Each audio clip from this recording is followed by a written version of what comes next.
Good morning, everybody. And I'm very happy to see so many people here.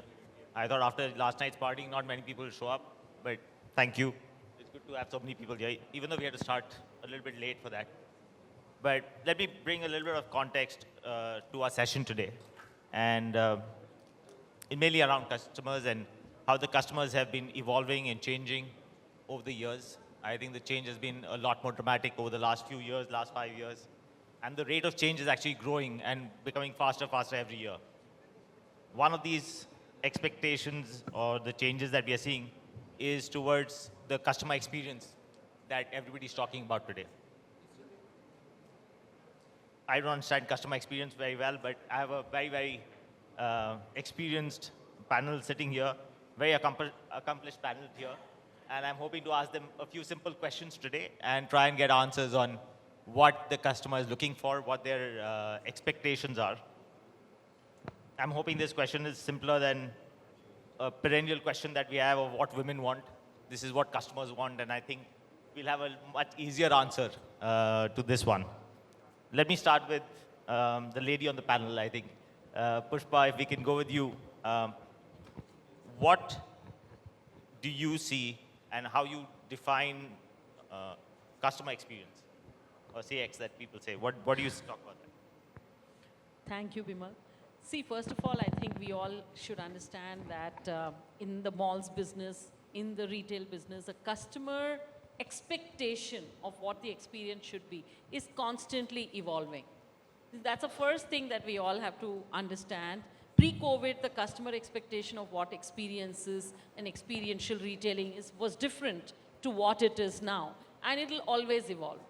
Currently, where we see experiences to be and how we are planning our malls for future is that, when we talk about experiential retailing, people talk within store, what is the experiential retailing that can come in as one part. Within an F&B, what is experiential is different. And within a mall, it's complete. It's a different piece.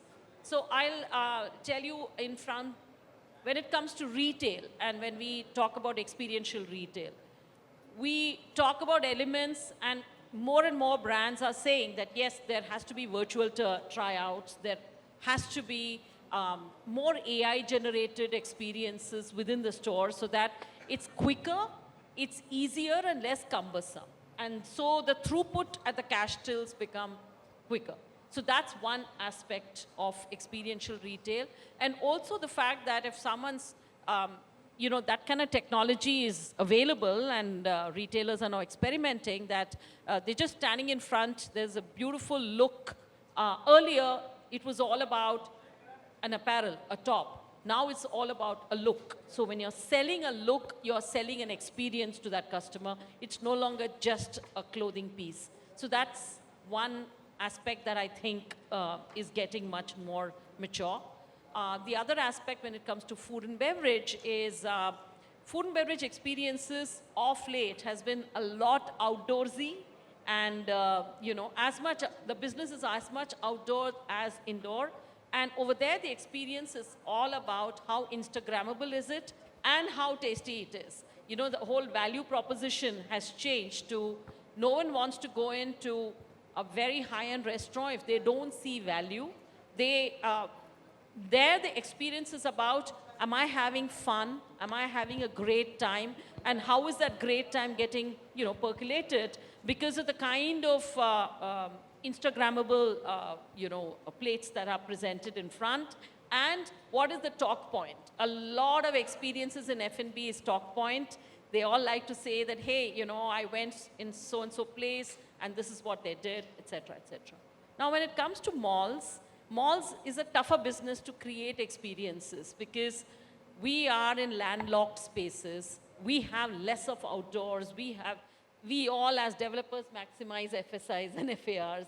We do not really put in too much spaces. So how do we make it much more effective? What we have done in few of our properties is wherever there are land, we have made sure that that's very well utilized.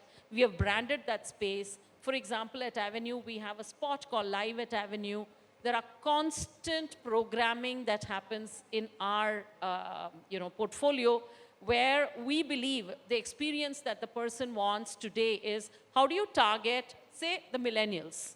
The millennials are crazy for K-pop, so we created a K-pop festival. If they are crazy for, let's say Tomorrowland, so we created a Tomorrowland artist to come in. So you create ticketed experiences, you monetize it, but at the same time, you're attracting a certain TG. That TG may not be the effective TG for the mall in perpetuity, but for that weekend it works. So the experiences have to be, but when it comes to a mall space, it's all in the planning.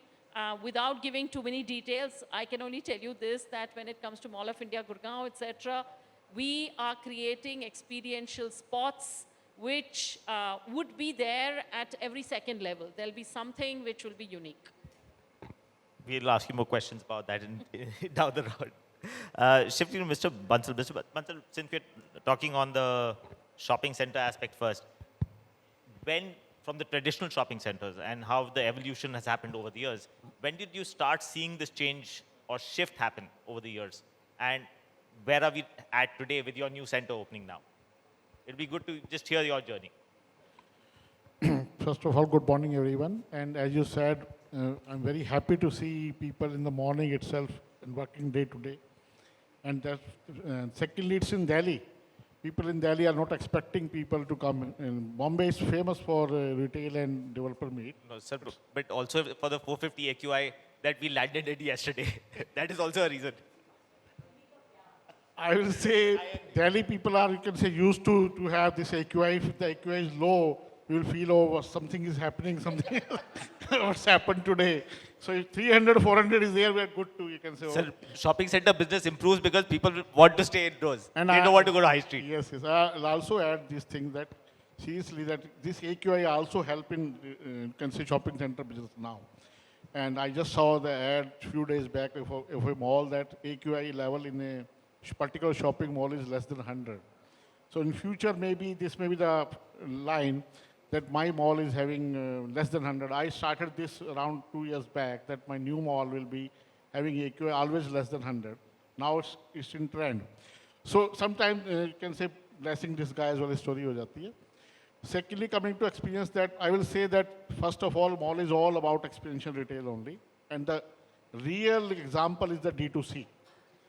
So all the D2C can say retailers who were very happy in online, they are coming now to offline. It proves that people are now looking for experiential retail. And I think the percentage of the share of their offline may not be as high as in online, but they're still preferring to come to the malls. It proves that people are liking to go to, you can say, malls where you have a good experience, you have good. It starts from parking itself, the basic, I will say. Now the second generation malls, it starts from using the technology in the parking itself, the arrival experience, the atriums, the AQI, the washrooms, the corridor width, the lux level, everything pays a, you can say, difference. Pushpa ji was hesitant to share their new idea, but I will certainly share that nowadays everything is free from FAR. Don't be, you can say, miser in corridors and everything, toilets and all. Give good experience in the new malls, new centers. Everything is free from FAR. People are expecting these type of things now. Secondly, that you can say the brand mix, the zoning, as ma'am rightly said, the events, and now this new trend is of ticketed event is coming up very nice. People are, you can say, the filtration of the crowd is also there, and ticketed events is also in, and lots of new things are coming, and you can say, I will say in Delhi particular, mall is having good future. Obviously, sir. We all know that, and I believe in that 100%. That's why we are here in this industry. Let me jump on the retailer side. Vineet, if you want to take this, how's it different? How's it different on the retailer side when we're talking about retail experience for the consumer? So I think I agree with what Harshji and Pushpa said, that consumers today is all about experience. And I think a large part of, from a retail perspective, I can share, and she spoke about apparel, the experience is about the product. Right? End of the day, customer is in our stores and in the malls to buy.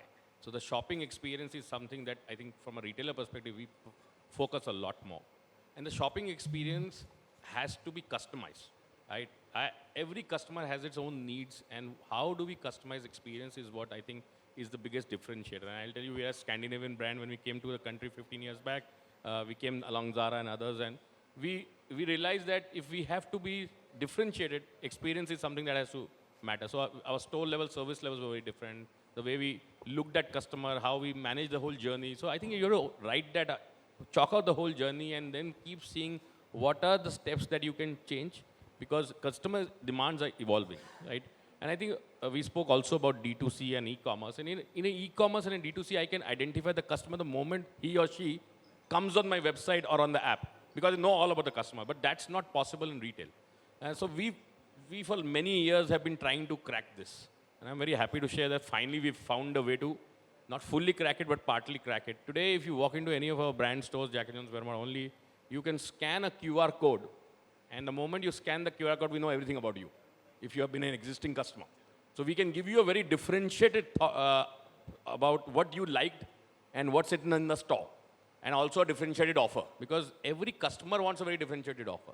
I'm a full price buyer. I want to look at more what I used to like. Can I have a complementing product around it, around the looks, Pushpa also as well. But if I'm a discount seeker, I will get an offer that will push me to buy something, which is, so I think that's something that we've been able to crack. Now, every customer does not scan it, but I think as we keep growing, I think consumers will also realize that this is a good way to communicate with the store, because otherwise identifying customers in the store is the biggest problem. There are technologies, but we are a European company, so we don't cross those privacy lines where you can currently with cameras identify consumers, but we don't go that space. The other part is how do you curate products for different markets, right? The customer in a Noida mall to a mall in Dwarka or in a mall in Pitampura is going to be very different from a perspective of what they like, the way they buy, the size and the fits. And I think that's what our jobs are. How do we deep dive into data? The last piece that we're trying to do in our high street stores is bringing more experiential in the store. So our Linking Road store has a Blue Tokai cafe inside the store. We have co-working space inside the store.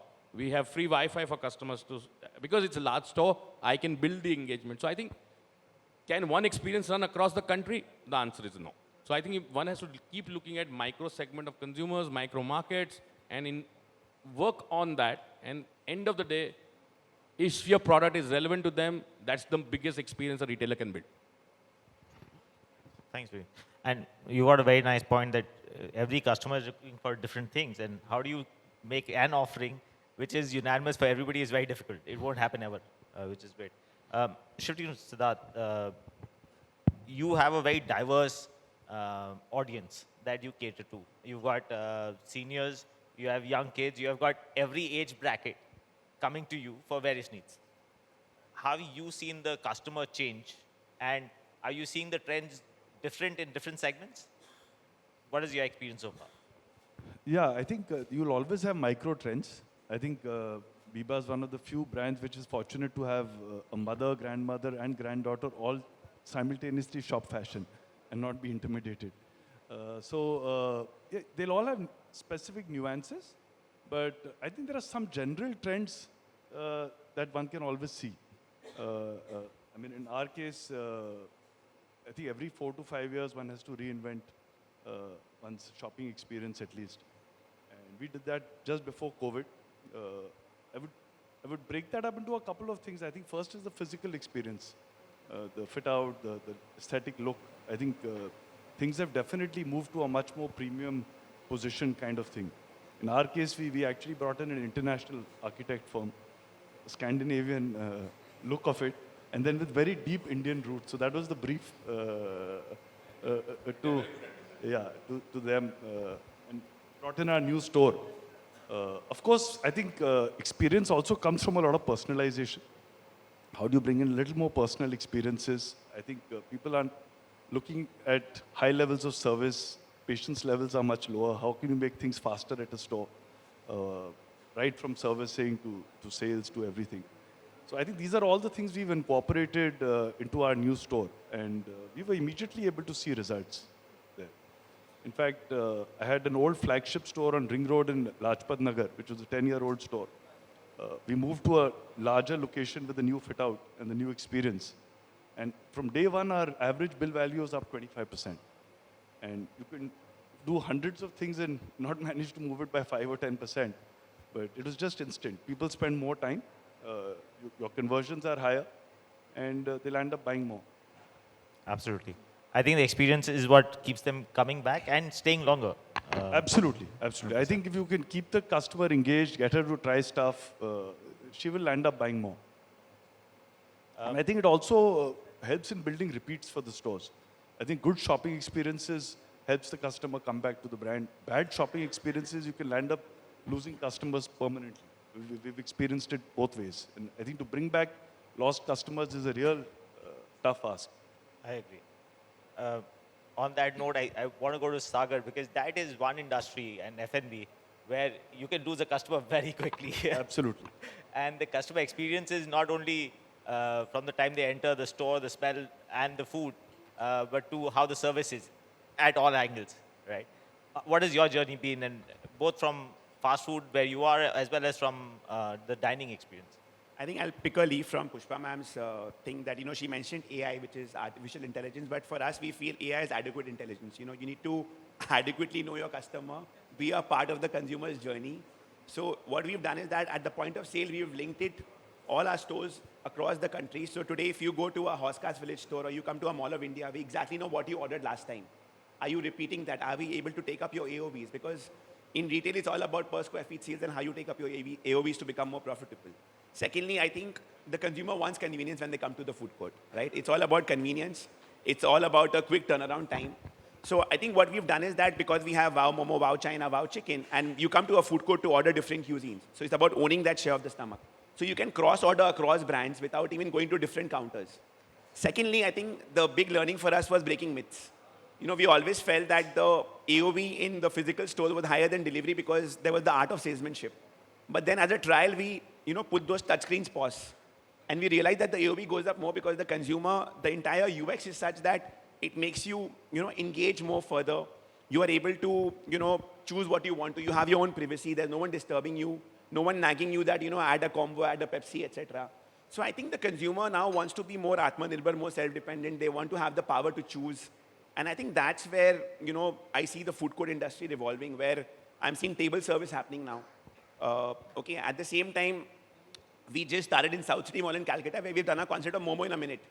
So we've made a new machine, which is in a pilot stage, where a steam Momo can be hot served in a minute. So it's like quick speed. We all have grown up eating Maggi. We love Maggi. What can be the next big thing to Maggi where it can be fast?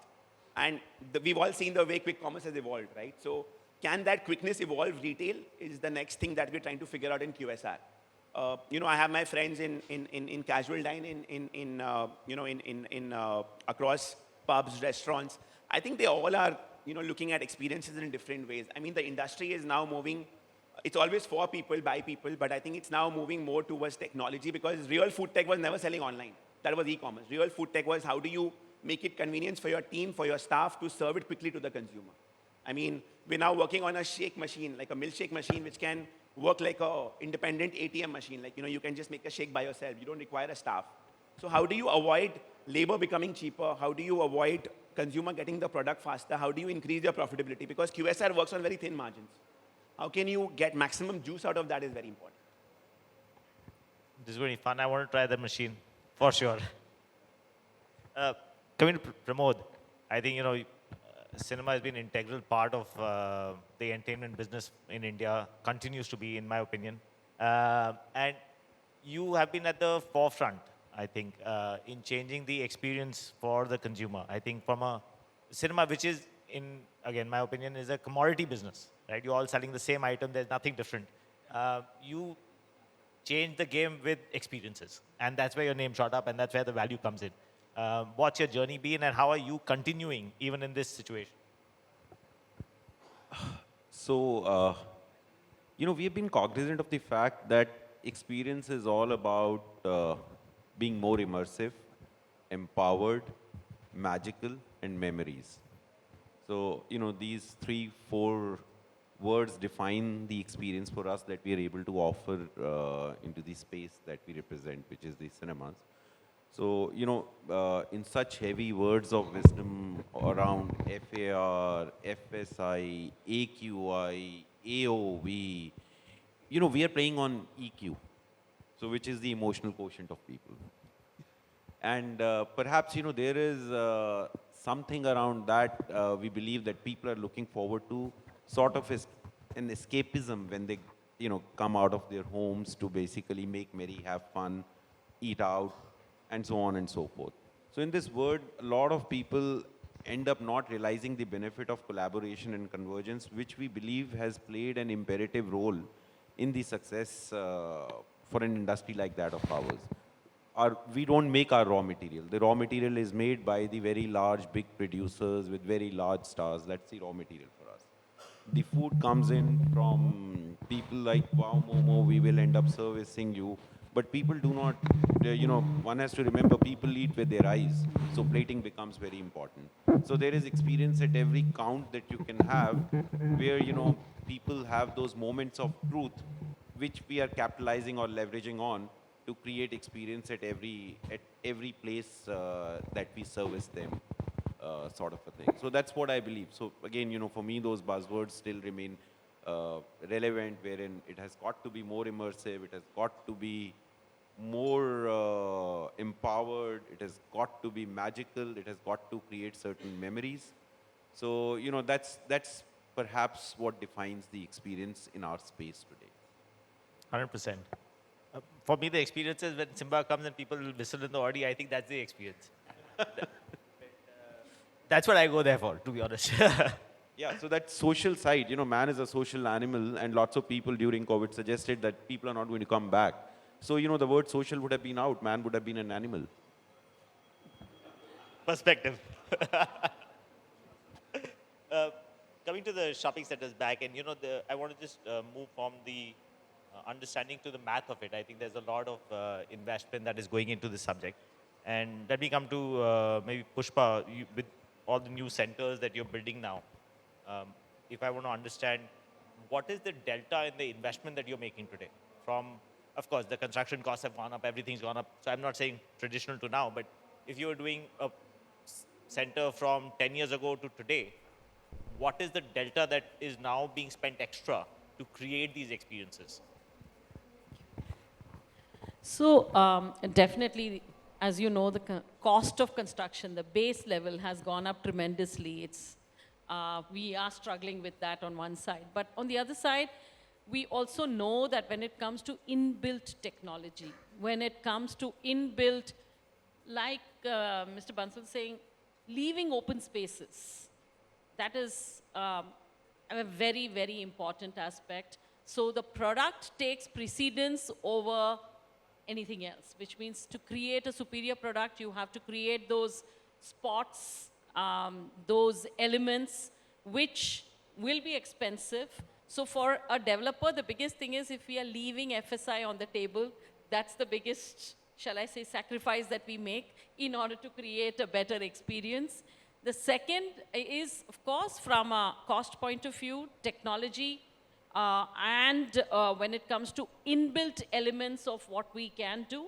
I would say out of my project cost, I would take around 10% of it is dedicated towards this, to give you an answer. And one thing that I must add is that the struggle that we always have in malls is a potpourri of various demographic profiles, right? So the memory that we create for a millennial is very different to a memory that we create to a family audience, etc., etc.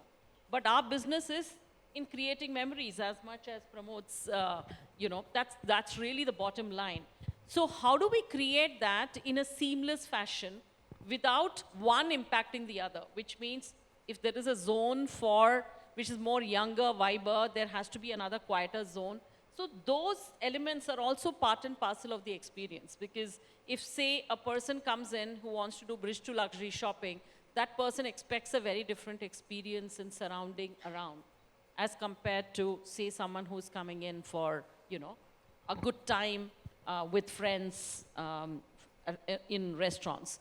So one of the elements that we think about is, are we overzoning? Should we zone too much? We introduced zoning to the country, but now we are actually questioning our own thoughts when it comes to, we are opening plazas, which are open air. Again, that's a completely new experience to the customer. Here, what we are trying to say is, come in your shorts and your chappals and just walk in from your apartment, and you should be able to browse through. And for us, the plazas is our answer to Blinkit and Zomato, because you blink and that the product is there. So you've got to be able to walk in and experience, touch, feel, pick up what you really enjoy.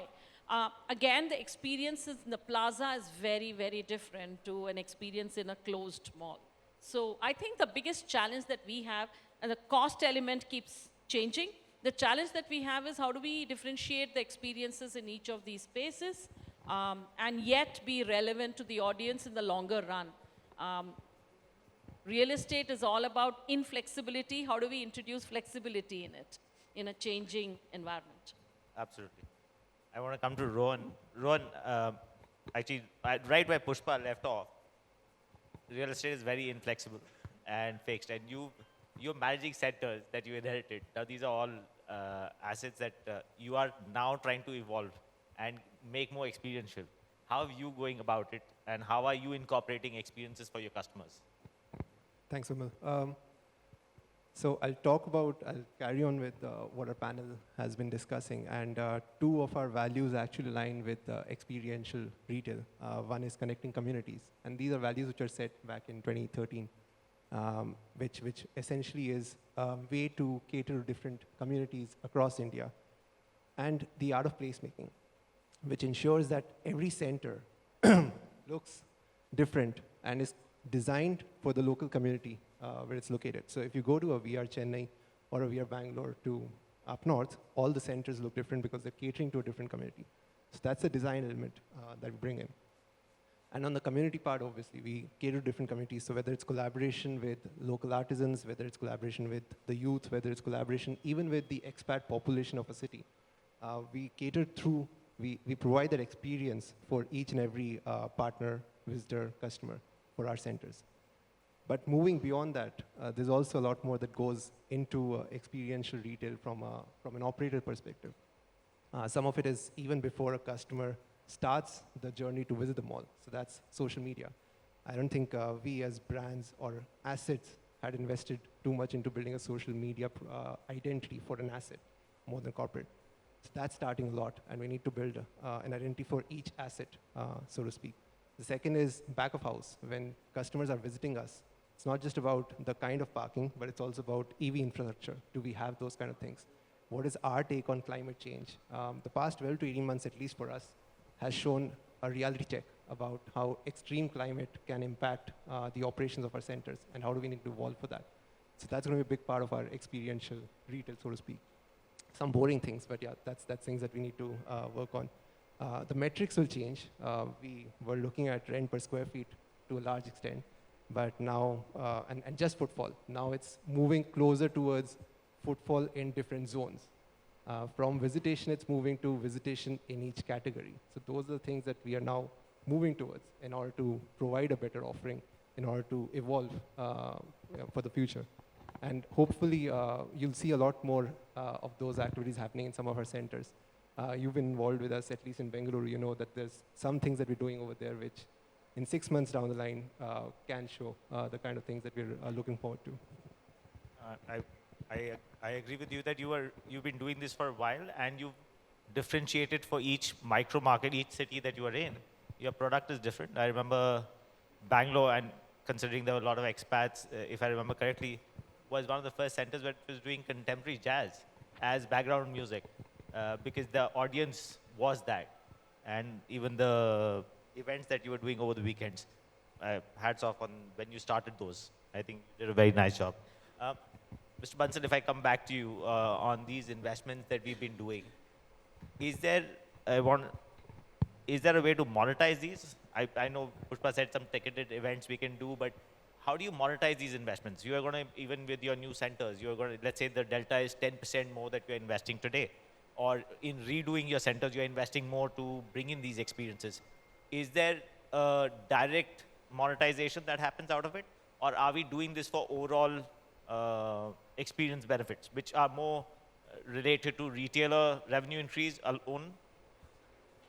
So I will say in two, three parts. First is that how we are increasing the experience.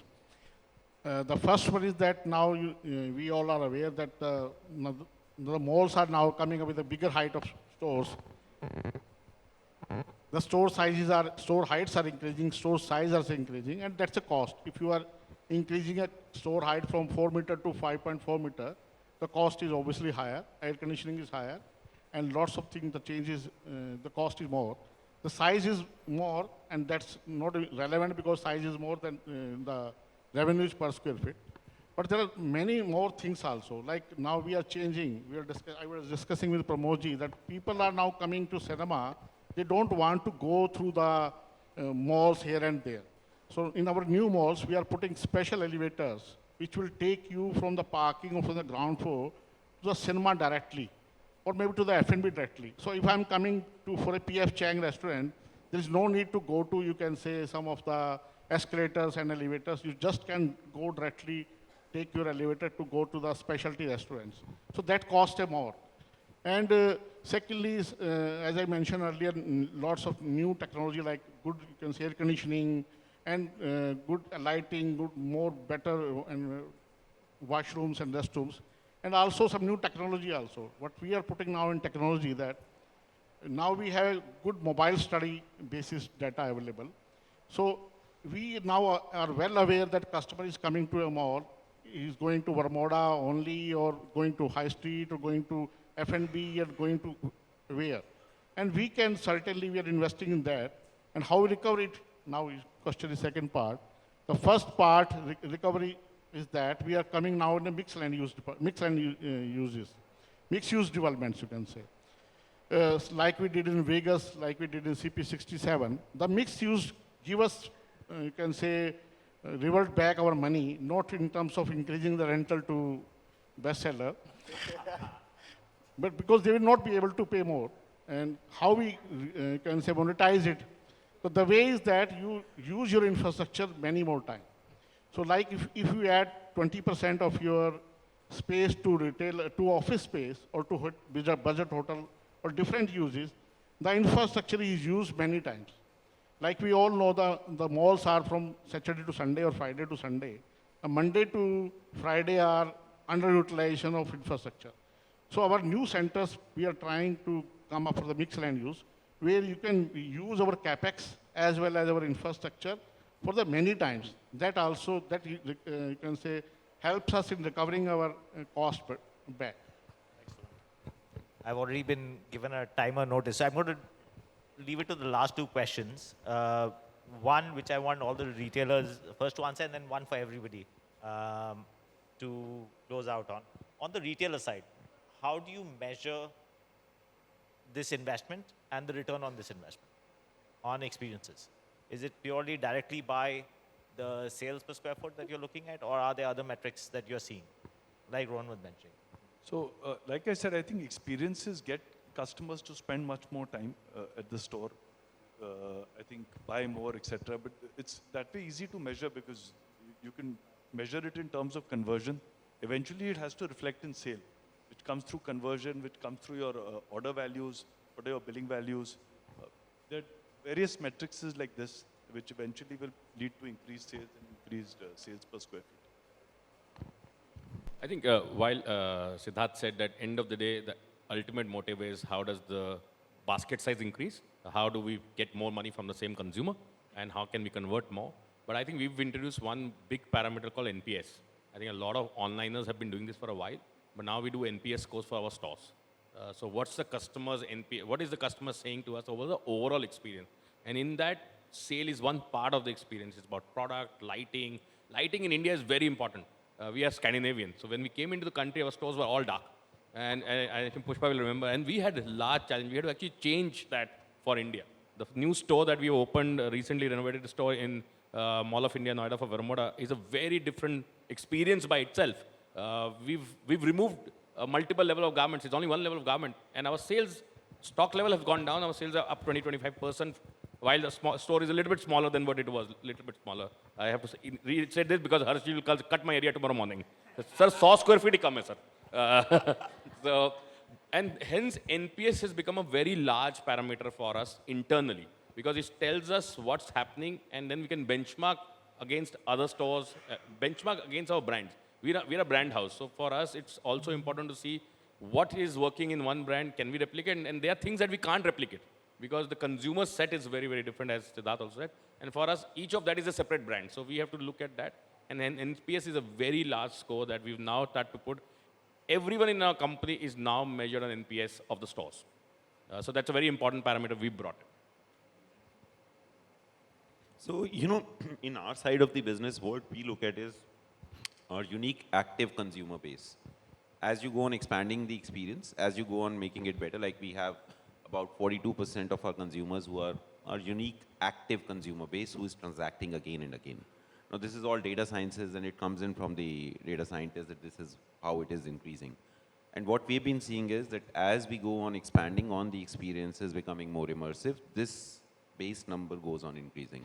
More it increases, more is the stickiness of the consumer, more is his subconscious mind or her subconscious mind telling him or her again and again to make a comeback.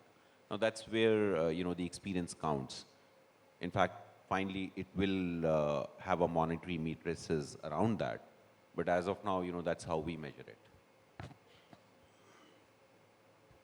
I think for us, it's always been about making food fun, you know, whether it's a sizzler momo or a chocolate momo or a momo burger. But I think what we track is repeat to restaurant and repeat to brand, you know, whether it's coming back to the same restaurant or coming back to the brand as an overall, because we can track the consumer with the mobile number that we have. And trust me, you know, when a consumer is fond of you, it's a loyal customer. So we bucket our customers into loyal, lapsed, and lost. You know, loyal is someone who comes to us once every month. Lapsed is someone who comes to us once between 45 days to 60 days, and lost who doesn't come to us beyond 60 days. So I think for us, every experience is to convert the loss to a loyal, you know, and that's how you plug in your entire investment. So it's like a consumer acquisition cost or consumer retention cost is what I would say. But yeah, I think the parameters is to, you know, keep the consumer loyal to your brand and, you know, live with that emotion. I'll just do a last question, which is, how do you see it going forward, this journey over the next 5 years? And for each one, we're saying from food to multiplexes to real estate to retail. How do you see this journey panning out further? Or what you're seeing internationally that we think that India will start doing? We'll try and keep it quick so that we can wrap up in the next. I think for food, you know, it's all about breaking myths. You know, it's about reinventing yourself. I think today we've reached a level where frozen is the new fresh. You know, how can you go instant, right? And consumers are realizing that after COVID, to be honest. So it's about getting more consistency. It's about, you know, living to what you stand for. So I think it's about, you know, you'll have to keep reinventing yourself and upping your game. And what's got you till here will not get you till there. So, you know, how do you keep reinventing is very important. So, you know, we do see that the shoebox cinema concept is out, and it will be basically moving forward in the next 5 years to more and more experiential cinemas. We do believe that our investment partners who are investing money into our fit-outs and so on and so forth would get a great return in the next 5 years. I will say for cinema, we are coming with the bigger screens now, not of small screens, because small screens people can see the Netflix in the home. But if you have larger than life experience, you have 20-meter screen, 12-meter height, people will come certainly to see cinema and directly elevators. For malls, mixed land use is the new future. Good, big size developments, good open spaces, and good technology and good air conditioning, all facilities, next level is the next future. Well, I think the next 5 years, we are investing heavily in mixed-use developments. And these mixed-use developments are really downtowns. Mall of India, Gurgaon, for example, is over 2.5, 2.2 million almost. And along with that, it's nestled in an 11 million square feet space, office space. So it's mixed-use development, and we plan to replicate mixed-use developments in a big way, as well as we also see a trend for plazas. You know, both these things would be interesting to grow because mixed-use development gives us scale, and it also gives us, that's a trend that we do think will stay. Thanks. I think along with mixed-use developments, obviously that's here to stay. One thing which we'll probably need to evolve to is identifying the customer. I think we haven't really cracked the code or understand how Gen Z is going to play around with these whole retail setups, especially because they are the ones who are driving this whole omni-channel retail and experiential retail as well. So that's one thing which we'll have to at least learn and evolve as we go forward. I think on fashion, the big opportunity is, of course, the experiential part of it for a fashion brand. And I think over the next 5 years, we are investing heavily on trying to improve our experience at our stores. And I would say a lot of learning through tech, through general effort, even on personalization. So personalization, like Vineet said, I mean, what will sell in Pitampura versus Saket versus XYZ versus Bareilly is what is the kind of merchandise you have, what products you have, and I think that's part of the personalization experience for. So I think that's something that one is really investing on. Also, being able to go as local as one can. I think within the brand, however, as local as you could be and you are able to connect, there is a lot of pride about the local aspect of it. So I think one should be able to try and dive into that too. So from our perspective, larger stores, definitely we are seeing better outputs of our larger stores because consumers want more assortments. Second, as I said a little bit about the QR part, but it's overall is connected commerce. How are we able to connect our commerce across? And the last part for us will be sustainable fashion. How can we invest into sustainability as a very large goal?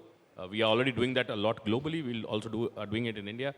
But I think over the next few years, I hope consumers start to pay for sustainability because it costs to sell sustainable garments. So that's where we are doing. Thank you, Vineet. We're closing on a sustainability note.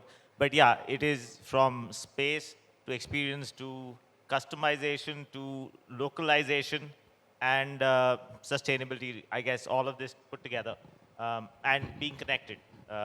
Omni-channel, which we didn't talk much about, we didn't have enough time, but that is also very big part of this experience journey going forward. But thank you, gentlemen and lady, please, thank you for your time.